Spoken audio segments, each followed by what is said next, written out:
तो जिस बुरी खबर का इंतजार था वो बुरी खबर जल्द ही आ गई। यह खबर आई मडगांव से।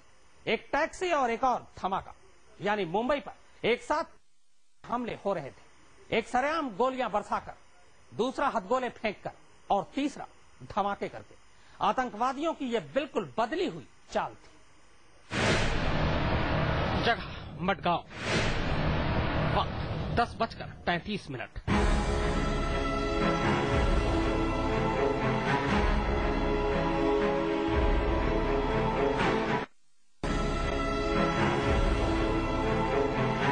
विले पार्ले के धमाके की गूंज पूरी तरह से थमी भी नहीं थी कि तभी मडगांव में एक कार में तेज धमाका होता है। इस धमाके के लिए टैक्सी का ही इस्तेमाल किया गया था।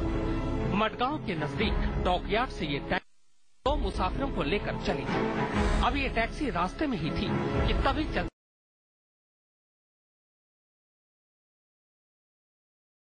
मौत हो गई। विले पार्ले और मडगांव में टैक्सियों में बम पहले से ही रखे गए थे और कुछ इस तरह रखे गए थे कि ड्राइवर को भी इसकी भनक नहीं लगी। ये दोनों बम आतंकवादियों के उसी ग्रुप में से किसी एक ग्रुप ने रखे। दायरा लगातार बढ़ता ही जाता। पूरे दक्षिण मुंबई में हर तरफ या तो गोलियों और गोलों की आवाजें आ रही थी या फिर पुलिस के साथ। और फिर तभी मेट्रो सिनेमा के बाहर जो कुछ हुआ उसने तो पुलिस को भी बेचैन कर दिया।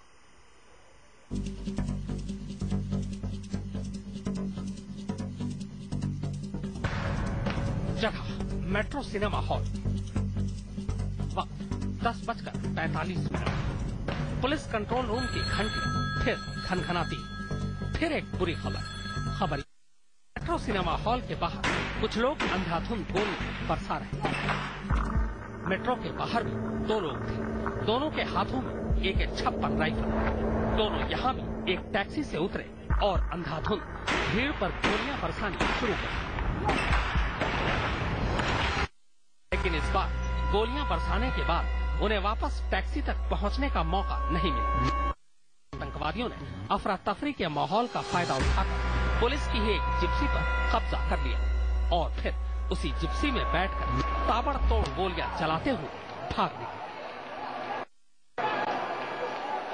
अब आतंकवादियों के कब्जे में पुलिस की जिप्सी थी और पुलिस की जिप्सी वो शहर के चक्कर काट रहे थे, वो भी गोलियां बरसाते हुए। मामला बेहद नाजुक हो चला था क्योंकि पुलिस की जिप्सी का भरम देकर आतंकवादी ज्यादा खून खराबा कर सकते थे। और ये वही वक्त था जब मुंबई पुलिस के जांबाज अफसर, जिनमें ATS के चीफ भी शामिल थे, इन आतंकवादियों की गोलियों का निशाना बन गए।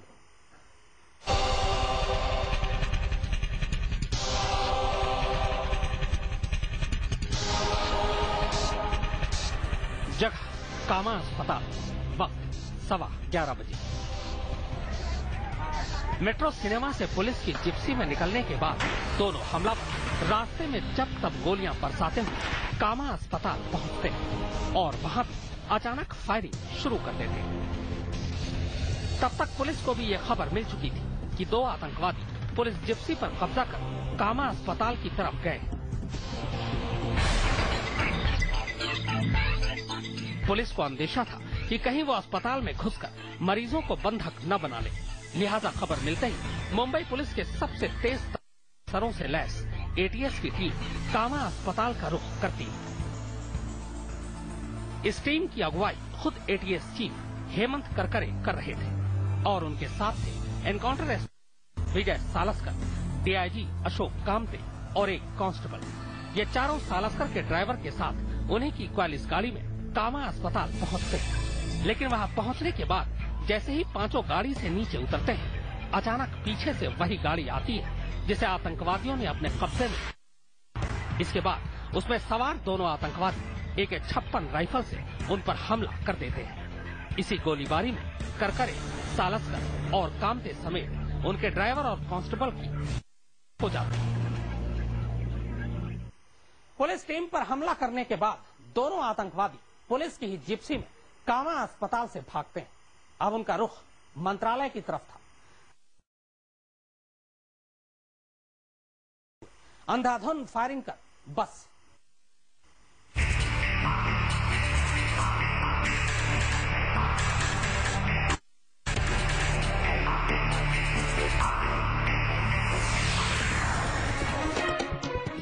विधान भवन।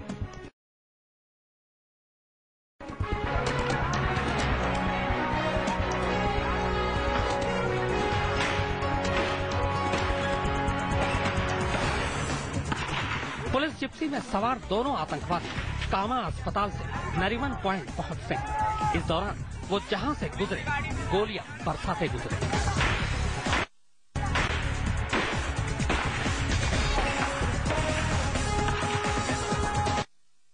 चूंकि उन्होंने पुलिस की गाड़ी को अगवा किया था, लिहाजा खबर मिलते ही पुलिस ने उस जिप्सी का नंबर पूरे शहर में फ्लैश कर दिया, ताकि लोगों के साथ साथ पुलिस वाले भी सतर्क हो जाएं।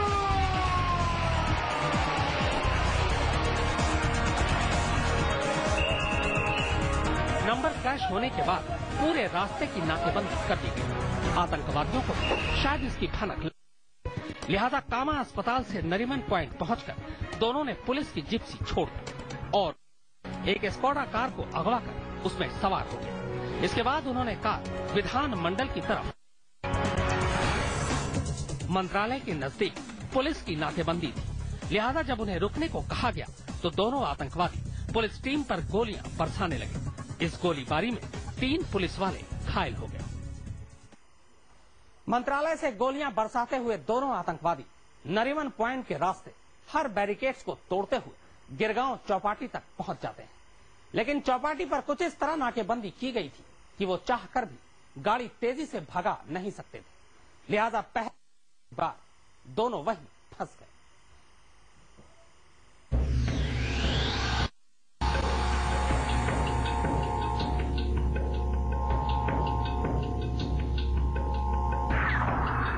जगह गिरगांव चौपाटी, वक्त 11:40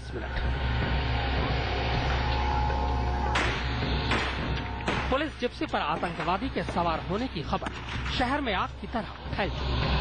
हर सड़क, हर चौराहे को सील किया गया था। हर गाड़ी की गहन तलाशी ली जा रही थी